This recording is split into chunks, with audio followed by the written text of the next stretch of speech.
Ahora vamos a ver otro ejemplo de funciones cuadráticas. Ya en el video anterior expliqué paso a paso cada uno de los componentes que se utiliza para representar gráficamente una función cuadrática. Así que si tienen alguna duda, les aconsejo que vean ese video. Ahora veamos el ejemplo. Lo primero que voy a hacer es calcular el vértice. Recordemos que el vértice es un par ordenado que me ayuda a determinar dónde va a estar el máximo o el mínimo de esta función. En este caso, como el valor de a es negativo, entonces quiere decir que esta función va a tener un máximo. Para hallar el vértice existen varias fórmulas. La que yo utilizo es esta de aquí, ya que como lo indiqué en el ejercicio anterior, esto que está aquí, que se llama discriminante, me ayuda a comprender cuál va a ser o cuál es el comportamiento de esa función. Ahora voy a escribir acá los valores de a, de b y de c. Ya sabemos que el valor de a es el que acompaña a la x al cuadrado, el de b es el que acompaña a la x y el de c es el término independiente. El valor de a es menos 2, el valor de b 8 y el valor de c menos 3. También voy a necesitar la discriminante. La discriminante es igual a b al cuadrado menos 4ac. Ahora voy a sustituir en esta fórmula los valores que tengo de la función. En vez de b escribo 8 al cuadrado, menos 4 por a que vale menos 2 y c que vale menos 3. Ahora voy a hacer esas operaciones. 8 al cuadrado es 64, menos por menos es más y más por menos es menos. 4 por 2 es 8 y 8 por 3 es 24. Y 64 menos 24 es 40. Como el valor de la discriminante es positivo, eso quiere decir que yo voy a tener dos intersecciones con el eje de las x. Ahora voy a sustituir estos datos en la fórmula. Lo que yo hago es abrir paréntesis en el lugar donde van a ir cada uno de esos elementos que tengo que sustituir en la fórmula. El valor de b es 8. En el denominador el 2 multiplica el valor de a, que es menos 2. Luego la discriminante, que es 40. Y en el denominador de nuevo el valor de a, que es menos 2. Ahora voy a hacer esas operaciones. En el numerador escribo 8 y en el denominador 2 por menos 2 es menos 4. Ahora escribo el 40 y 4 menos 2 es menos 8. Ahora voy a hacer esas divisiones. Menos por menos es más y 8 dividido para 4 es 2. Menos por menos es más y 40 dividido para 8 es 5. Y así obtengo la coordenada o el punto del vértice. Ahora voy a hallar la intersección con x. Recordemos que para hallar la intersección con x o los puntos de corte con el eje de las x, y tiene que ser igual a 0. Y también ya sabemos que en vez de f de x, yo puedo escribir y. Y lo que hago es que voy a sustituir y por 0, de esta manera. Y lo que obtengo es una ecuación cuadrática. Cuando esta ecuación que se ha formado sea un trinomio de la forma ax al cuadrado más bx más c, lo que yo aconsejo es que se resuelva con la fórmula general. Ya que como se pueden dar cuenta, lo que está aquí adentro es la discriminante. Y la discriminante ya la buscamos porque se utiliza para hallar el vértice. En esta función la discriminante es igual a 40. Entonces lo que voy a hacer es sustituir ya los datos que tengo en la fórmula. Escribo el valor de b, que es 8. Aquí adentro, b al cuadrado menos 4ac es la discriminante, que ya la buscamos y es 40. Y en el denominador el valor de a, que es menos 2. Ahora tengo que resolver esas operaciones.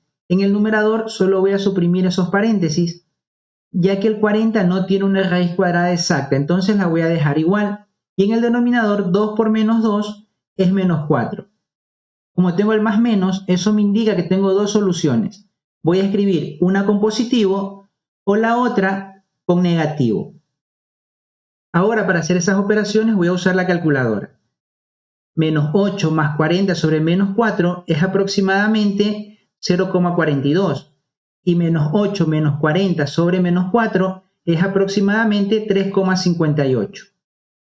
Si tienen algún problema para ingresar estos valores en la calculadora, aquí les dejo el video donde explico una ecuación cuadrática en la que enseño cómo ingresar esos datos en la calculadora. Ahora los escribo como pares ordenados.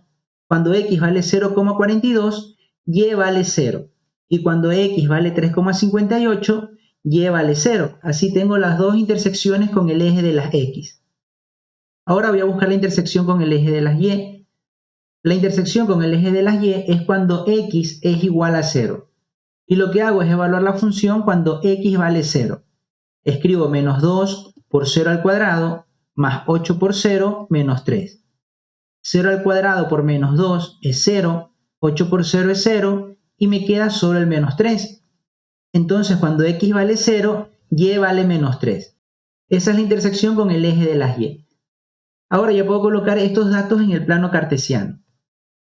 La coordenada del vértice es x2, y5, estaría acá. La intersección es con el eje de las x. Una es 0,42, 0 y la otra 3,58, 0. Y la intersección con y en el punto 0, menos 3. Entonces la parábola va a pasar por esos puntos. Para terminar de representar gráficamente la parábola, yo necesito de otro punto, que esté del lado de acá. Como ya lo indiqué en el video anterior, en ocasiones va a ser necesario evaluar la función y en otras hacer una tabla de valores. Pero en esta ocasión no. Incluso pueden terminar de representar la gráfica sin necesidad de evaluarla en ningún punto.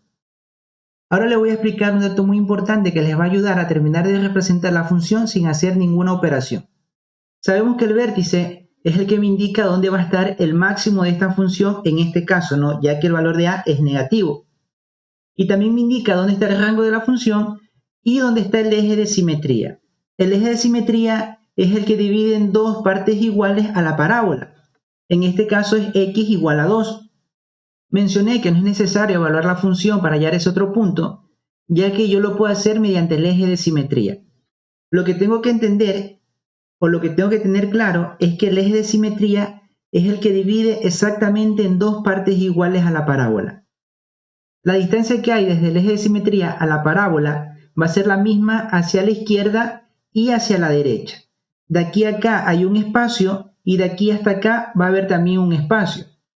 La distancia que hay desde el eje de simetría hasta el punto de intersección que está a la izquierda es la misma distancia que hay desde el eje de simetría hasta el punto de intersección que está a la derecha. Con base en eso yo puedo tomar cualquier otro punto de la parábola para poder terminar de representar gráficamente la función. Yo voy a tomar como referencia este punto. Desde el eje de simetría a la intersección con y hay dos espacios, entonces sé que al moverme dos espacios a la derecha voy a encontrar el otro punto y es por allí por donde va a pasar la parábola. Entonces, como lo indiqué, no necesité de evaluar en otro punto a la función. Pero en este caso yo voy a evaluar la función con este punto para demostrar que sí sale ese resultado. Cuando x vale 4, y tiene que valer menos 3. Entonces voy a evaluar la función en f de 4. Escribo menos 2 por 4 al cuadrado más 8 por 4 menos 3. Lo que hice fue escribir el 4 en vez de x. Ahora hago esas operaciones. 4 al cuadrado es 16 por menos 2 es menos 32. 8 por 4 es 32 y escribo el menos 3.